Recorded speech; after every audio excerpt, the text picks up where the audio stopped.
It is the foundation of great nations and the building block that begets us, our future, and defines it. It is where elders and kinsmen meet and make decisions. As Chinua Achebe puts it in his book, Things Fall Apart, and I quote, "A man who calls his kinsmen to a feast does not do so to save them from starving. They all have food in their own homes. When we gather together in the moonlit village ground, it is not because of the moon. Every man can see it in his own compound. We come together because it is good for kinsmen to do so." I retreated to this small village, not because there was no any other place I could have gone and listened.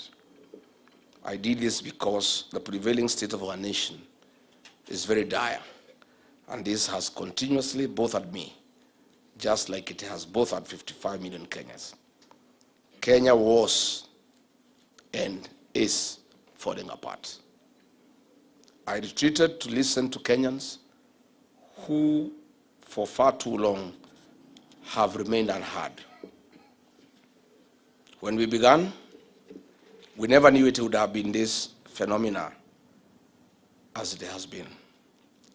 We took 45 days, but it is stretched to 55 days to allow us to listen more and allow Kenyans from all walks of life the opportunity to be heard.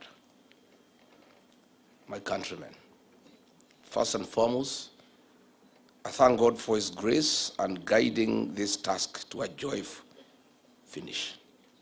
I also appreciate my family, my wife, Reverend Dorcas, and my sons, Kevin and Keith, for their support and unwavering love. I also thank my neighbors, my advisors, and my personal staff for their support and sacrifice throughout these days. I've been here in the village, and I want to thank all leaders, both elected leaders and aspirants for our party, and those in the United Alternative Government for their visits, advice, moral support, and encouragement over the last 55 days. I deeply appreciate the thousands of Kenyans who came here for rigorous conversations and debates, Kenyans who called in and whom we held countless virtual meetings late into the night. I assure you that your views and opinions have been heard, and I hold them dear to my heart. Fellow countrymen, since independence, Kenya has stood strong. The people of Kenya are resilient. We are known world over for whom we are: God-fearing, strong-willed, hospitable, law-abiding, industrious, hard-working, patriotic, resolute, affirmative, honest, and peaceful. Kenyans hold values as spelled out in our Constitution. Our new Constitution brought forth great changes to our development agenda, well-being, and our democracy. It is a great foundation of our nation and a strong pillar of who we are and the future we look forward to.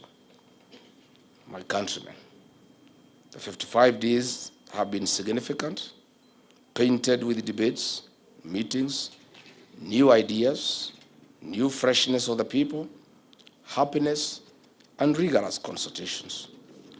Evenings were great with my family, a few friends and neighbors.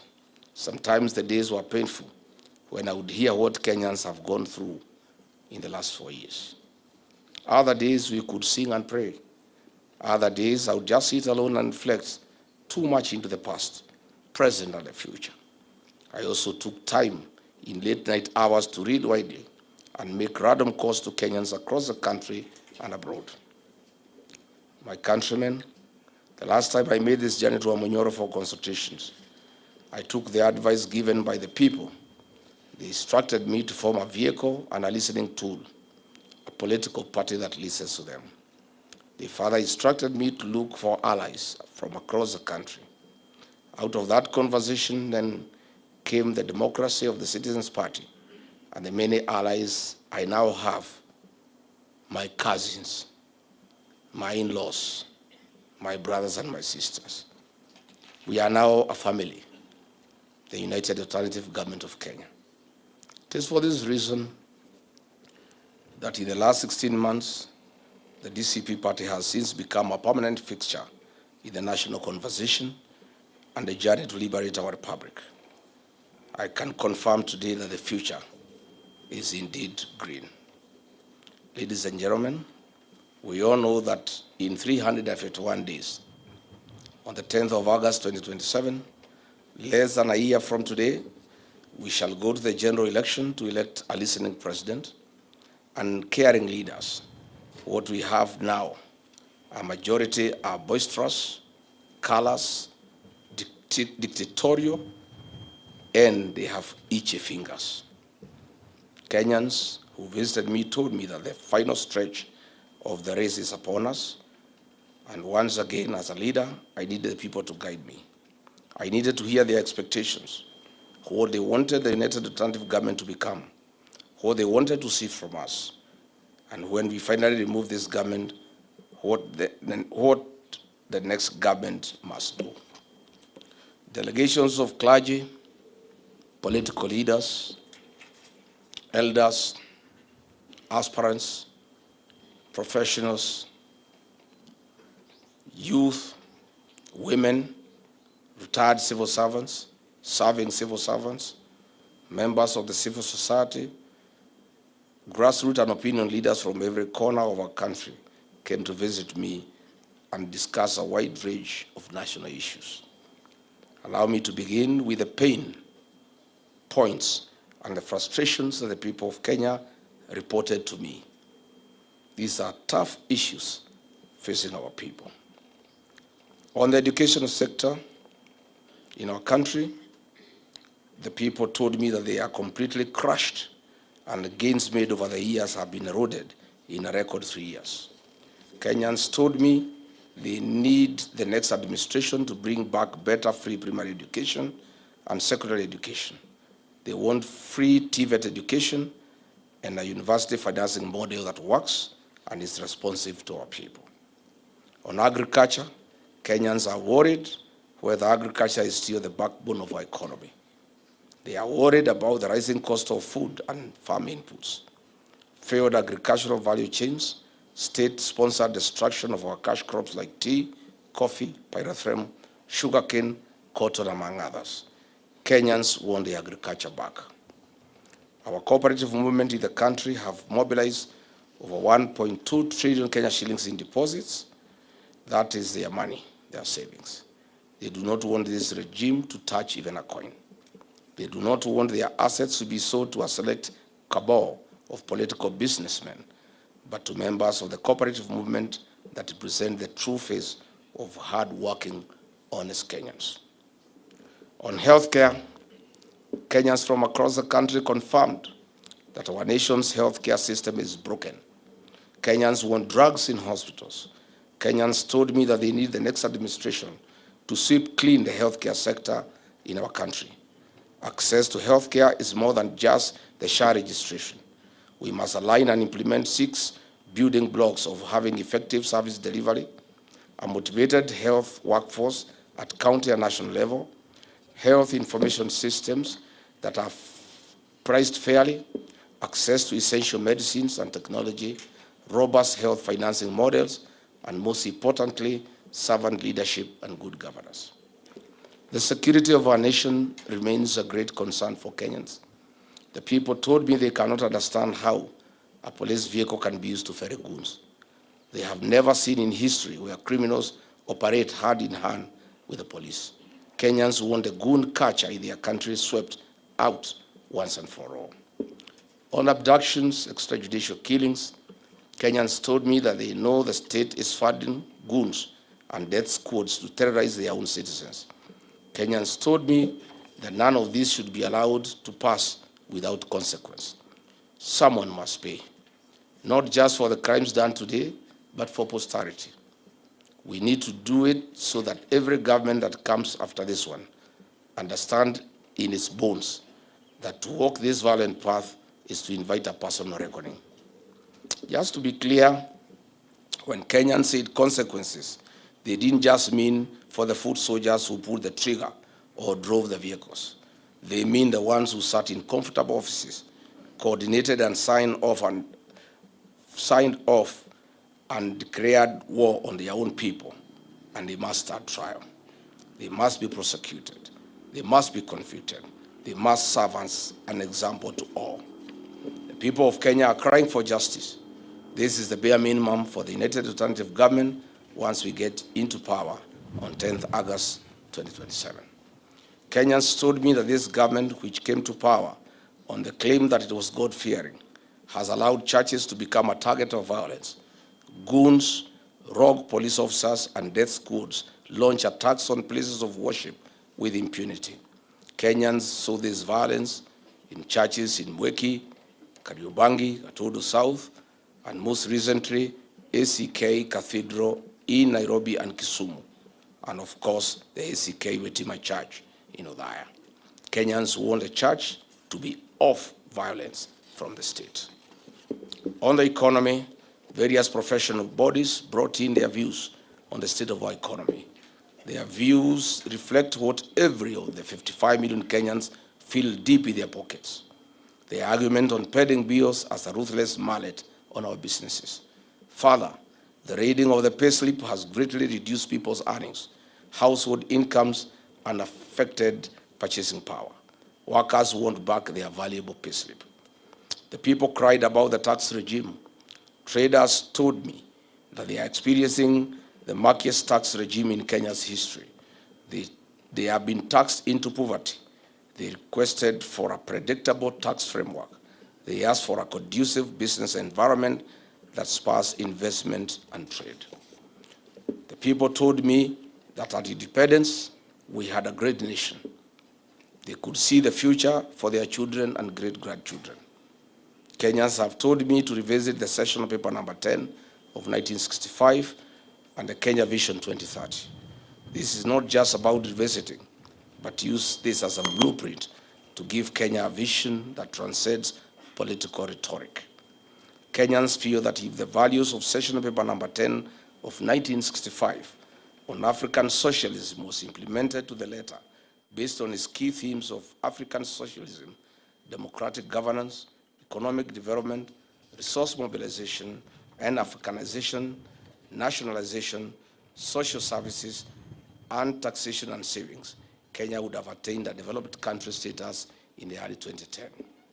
To quote one of the youths who called on me this afternoon, we need to fix the software of this country, and that is where we must begin afresh.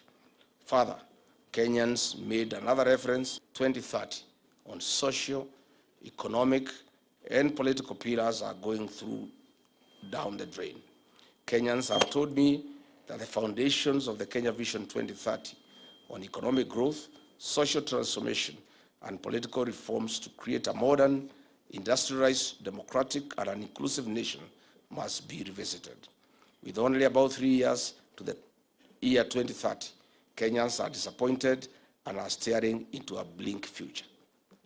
Professionals express their displeasure that if this vision were implemented fully and targets achieved by the year 2030, our nation would have realized its demographic potential in the early 2040s, and this is where our republic would have transitioned to a mature high-income economy and a high-productivity nation. On the rule of law and fidelity to our Constitution, the country is pained by extrajudicial killings, abductions, and forced disappearances of people. Our young people simply want a system that works for all. The 2024 Gen Z protests and the 7th July 2024 Sabasaba protest remains a painful history in the minds of Kenyans. The people of Kenya who called on me want a public inquest on this matter, and all those involved in the killing of our young people to face the rule of law. Kenyans want to know how many young people we lost, and they want this day to be marked in the calendar of our country. On devolution, many Kenyans, especially Kenyans from the northern Kenya, cannot see or feel the impact of devolution in their counties to the extent they ought to. Kenyans want value for the equitable share their counties have received since 2013. Kenyans want accountability. On women and gender, Kenyans continue to demand that the two-thirds gender rule must be implemented. To Kenyans, gender is more than participation of women, but practical inclusion in development of our nation. Women should be included in leadership to fuel the numbers, but not just to fuel the numbers, but to strategically participate in nationhood and nation building. Our youth have told me that they need fair and decent jobs, fair pay for equal work done. The youth have told me that they have been subjected to a slow-growing economy, unemployment, underemployment, poor working environment, exploitation, among others. They are overworked, underpaid, and overtaxed. On environmental conservation, Kenyans told me that we risk losing our next generation due to destruction and decimation of the environment. We must live the ideals of conserving our environment and preserve our common home. On religion, the religious leaders expressed great anguish on the attack and the desecration of the altar. They told me that the church and the state must coexist. I agree with them. I gave my unwavering commitment that the Church of Christ, under my leadership, will remain respected and accorded its rightful position in the country. While at it, the small-scale traders came to see me. The proposed KRA import duty directive affecting clearance of consolidated cargo entering Kenya is not acceptable. The traders have told me that increasing duty from 2.5 million Kenya shillings to 3.5 million Kenya shillings per container will be painful, not only to the importer, but also painful on the final consumer. Kenyans are saying this must be stopped on the tracks. Kenyans have informed me that the Kenya Information and Communications Amendment Bill 2025, currently before the National Assembly, having undergone its first reading in July 2026, is punitive. The bill, Kenyans have told me, breaches the right to privacy under Article 31 of the Constitution of Kenya and the Data Protection Act, among others. Kenyans are demanding a robust public consultation before passage, as well as robust data protection, transparency, and oversight mechanisms. The public service reported that they live under perpetual fear of the state and state mandarins. Apart from demoralization, the service is no longer attractive to work for.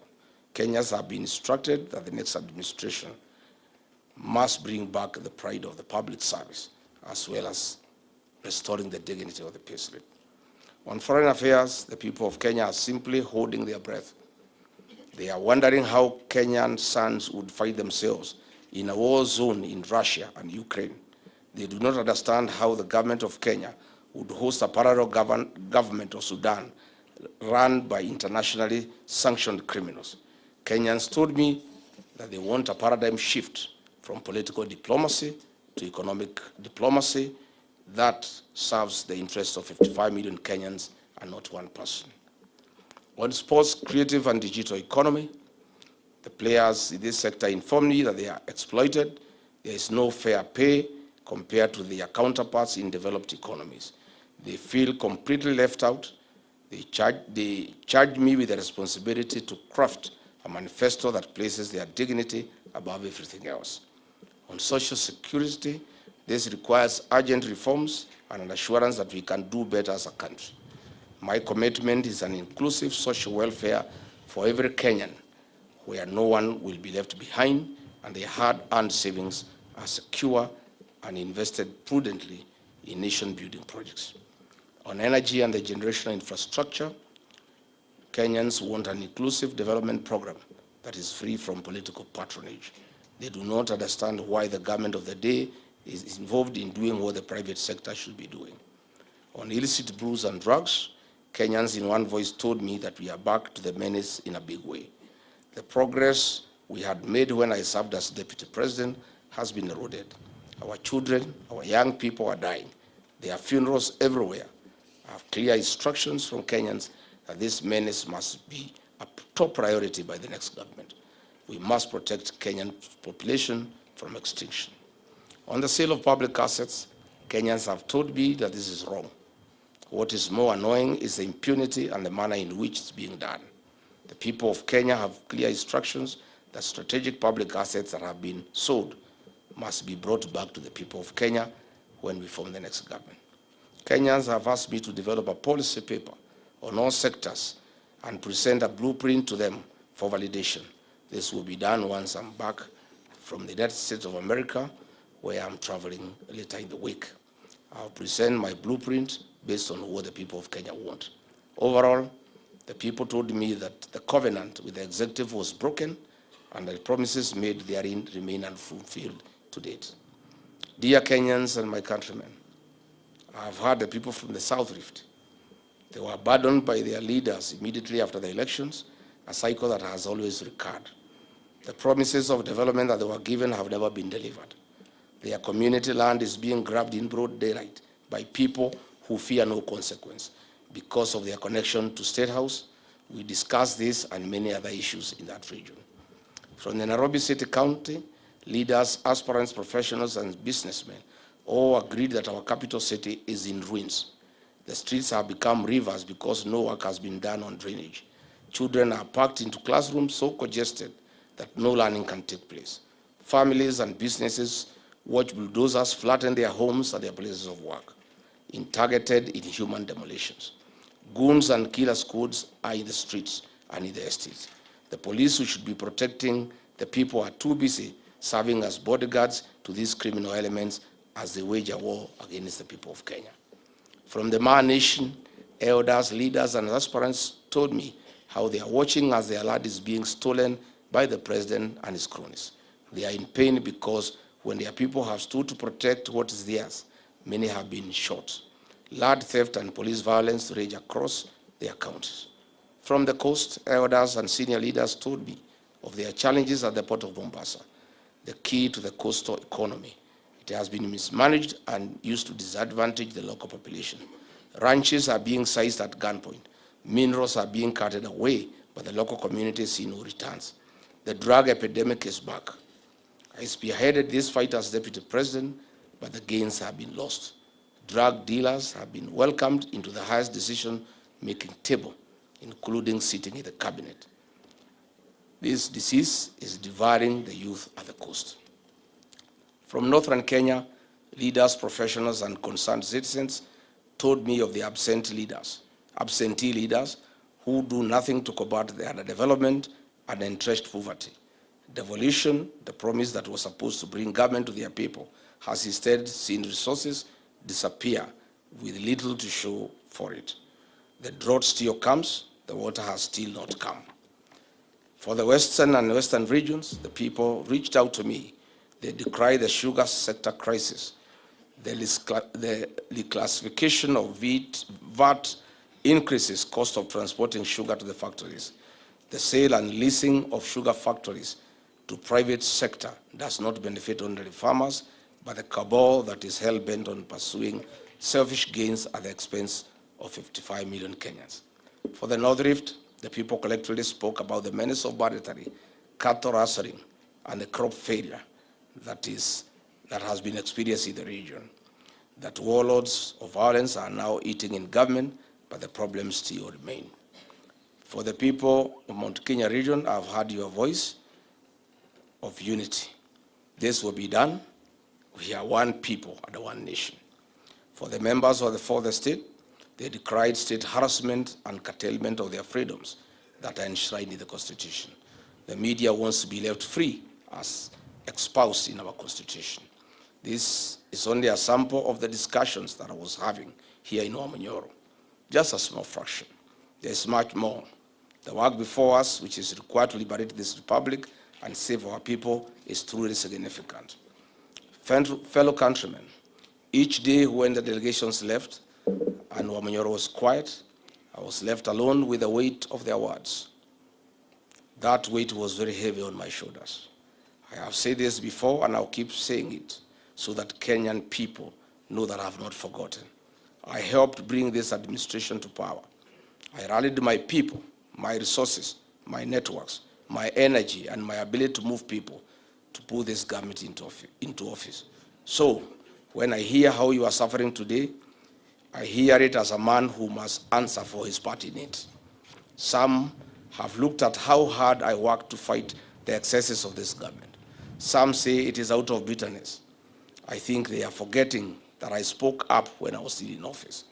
Recall the Gen Z protests and the massacre that followed. I stood with our children when I was in office. Some people still say that I'm speaking because I'm no longer in government.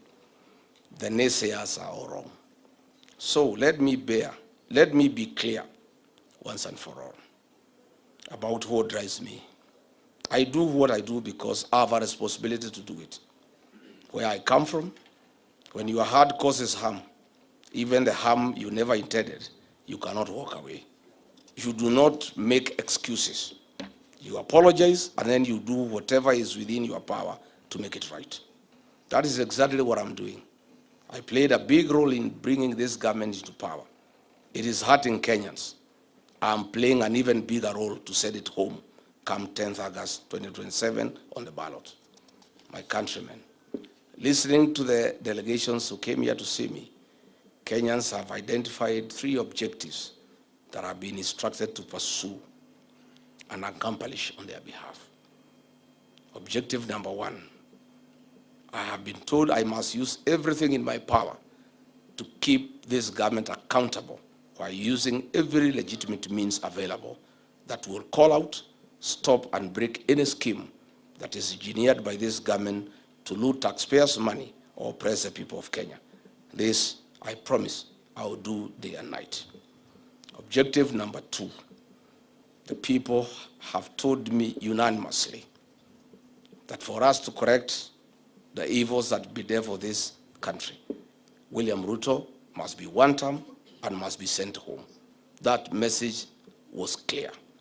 To achieve that, I have been told, and I'm persuaded, that the United Alternative Government must identify one presidential candidate to face William Ruto in the next general elections.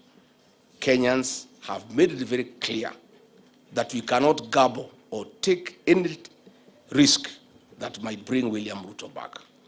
Kenyans are persuaded that we must do whatever it takes, including sacrificing our own personal political ambition, to identify one single presidential candidate. This is the only way to send this brutal regime home. One way and one round on 10th August 2027. I have been so persuaded. Objective number 3, Kenyans have told me that they have analyzed and decided that Rigathi Gachagua needs to be the preferred presidential candidate of the United Alternative Government 2027 general elections. Kenyans have instructed me to persuade my colleagues that I'm the best bet to guarantee a first round win, and that in their assessment I have the energy, I have the trust of the people, I have the leadership qualities, I have the experience, the infrastructure, the capacity, and the political network to deliver that victory. They have told me clearly that in the event that my colleagues persuade me otherwise, that I should not be the single presidential candidate. I should not in any way be the reason why the United Alternative Government should fail to have one single presidential candidate. In a nutshell, they have told me that in case I am not picked as the single presidential candidate, I and my supporters must back to a man, whoever is chosen to be the single presidential candidate. My countrymen, there comes a time in life when a patriot must make sacrifices for his nation. That time is now. As I leave Wamunyoro today, the road leads to only one place now: forward to 2027, forward to the liberation and restoration of our country's dignity, and forward to the Kenya you have been yearning and aspiring for. I'm ready to walk this road with you, and I stand ready to take on this fight.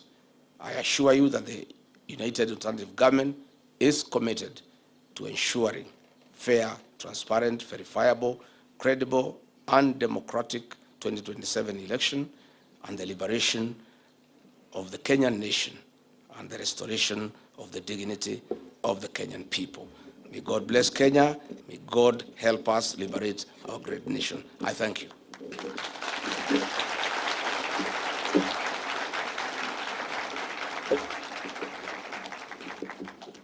Iko sawa?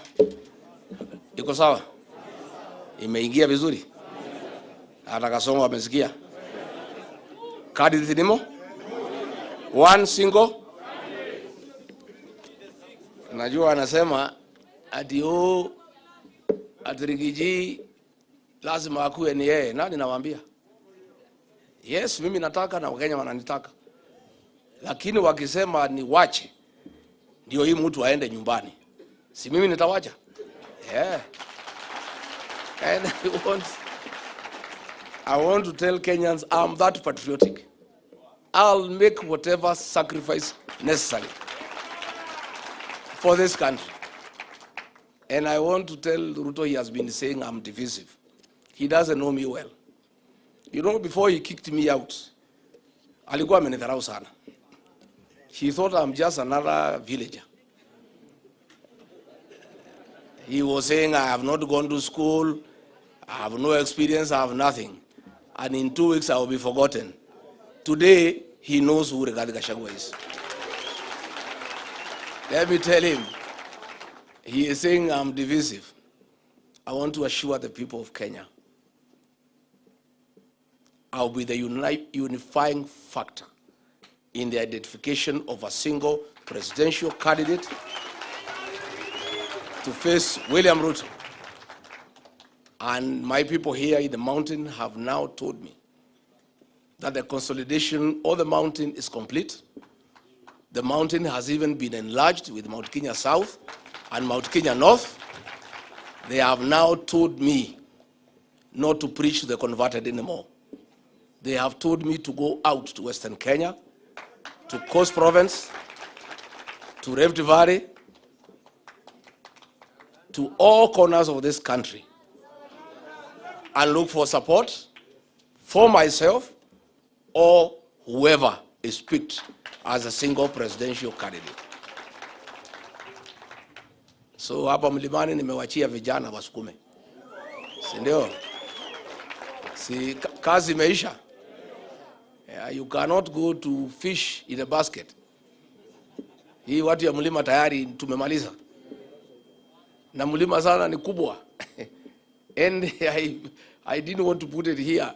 The people of the mountain have told me, because they were also here, in their own right, that they have decided that William Ruto cannot get their vote. And they have also told me they are willing to vote for anybody else, even if it is not me, provided it is not William Ruto. And that is the situation. So I'll be going to other parts of Kenya. I'll spend time in Nyanza, I'll spend time in Western, I'll spend time in the coast. I'll be everywhere. The work of consolidating the mountain, unifying it, is complete. There's nothing else to be done here. So hapa nikuja tu nyumbani kuangalia ng'ombe na kurudi. Kuna kazi ingine nimebakisha hapa. Watu ya hapa wamemalizana na I'm happy, and I want to say, let everybody consolidate. You know, I told my colleagues, winning a presidential election needs a formula. And some of us are quite experienced. We have been in this game for a long time. I've been in every succession since 1992. The transition from single party to multi-party democracy. I participated in every succession. The Moi succession, the Kibaki succession, Uhuru succession, and I'm now right in the middle of the Ruto succession. I know one or two things, and I've persuaded my colleagues that to be elected, votes must be mobilized. And the process of winning the next general election for us in the United Opposition begins with consolidation of regions. Let every leader go and consolidate where you are strong and where you have a say. Once we all consolidate, the remaining job will be the easiest. This one of sitting and identifying one candidate, people are saying it's the hardest. It's actually the easiest. We are dealing with the most difficult phase of liberating this country. Consolidating votes against William Ruto is the most difficult job. And that is what is going on now. Picking a single presidential candidate is a simple job. We can meet one afternoon after lunch, and before dinner, the candidate is known. And we move on. So wacha kila mtu aende aunganishe kura zake. Mimi yangu nimemaliza. Sasa I want also to go nikatafute umaarufu kwingine. And people are saying, why does Rigathi spend all the time in the mountain? I'm just a smart politician.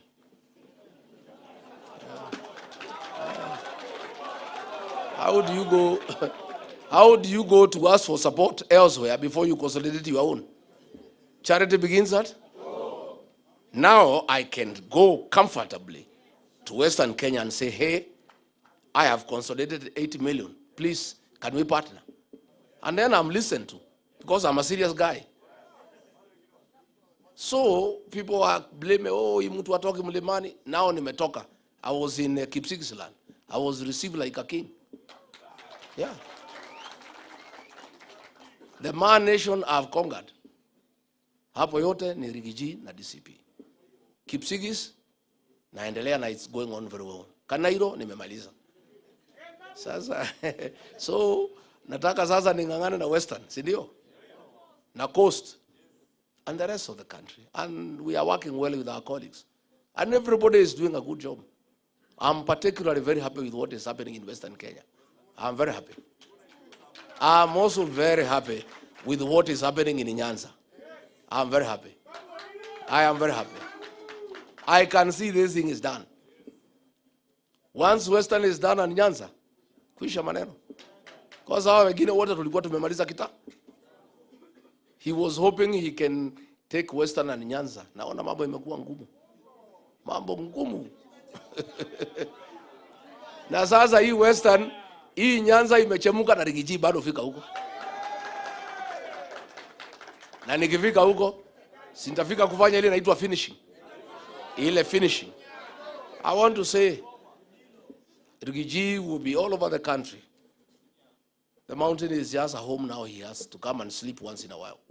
I'll be on national duty the rest of the country. And I work with my colleagues. We have got a very good relationship. I'm always hosted in other parts of the country. And I want to thank other Kenyans the way they have welcomed me. And I want to promise them I will not let them down. And here, what we have done, I have asked, the mountain is very simple. I have consolidated, it's good. Just make sure Kasongo does not divide the mountain. Make sure. Just make sure the small parties and wheelbarrows he's introducing go nowhere. They must fail ab initio. Yeah? Because we know what is happening. And I've told the people of Kenya to appreciate and understand why I was consolidating the mountain. It's because the mountain vote is huge, and this vote, when it's united, is good for the country, so that we can join the rest of Kenyans to make sure we beat these men with a margin of 6 to 7 million. And I want to report to the rest of Kenya, the 8 million here to said William Ruto is available. So we are just now beefing up with the rest of the country for a good country, for a good Kenya. And some of us, people may not understand us. We are nationalists. We mean well for this country. And we'll sacrifice whatever I need to sacrifice for this country. And we'll be around and we'll be everywhere. Nimeshukuru sana, asanteni sana. Watu ya press, thank you very much. Mungu awalinde. And na nyinyi vijana, mukienda nyumbani muende vizuri.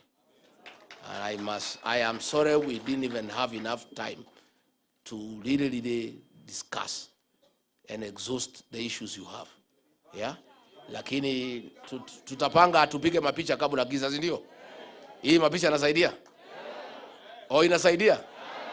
So wacha the various student leaders wa Kisumu ya Marsabit where watu yangu wapanga hapa tupige picha. Si ndio? Oh, mnataka kulala? Sasa asanteni sana, Mungu awabariki. Thank you very much.